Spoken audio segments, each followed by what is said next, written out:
Hi, I'm Myle, and today I'll be showing you my useless sports invention, the useless bowling machine. And somehow, I didn't really know that this was possible, and I don't think anyone else did either. But somehow, it bowls worse than my mom, and everyone thinks that's impossible. So that's quite a feat to achieve. So, as you can clearly see, the machine ensures all batsmen who use it are completely and utterly enraged and are close to quitting the sport entirely. And also it makes farting noises while bowling. So, here are my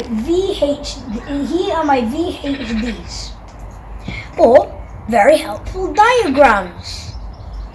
So, here is the enraged cricket players. As you can clearly see, they are very much enraged.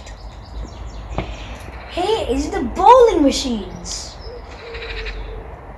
And here's the cricket balls that go 12 miles away from where they're supposed to go. So, as you can see, with pace bowling, the ball just goes like this.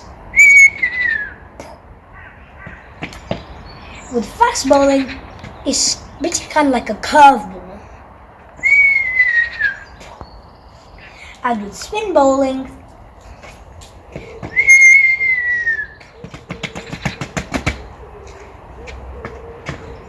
but the ball actually goes way further than that. So, I hope you enjoyed my presentation, and I hope you think my invention is completely and utterly useless. Thank you.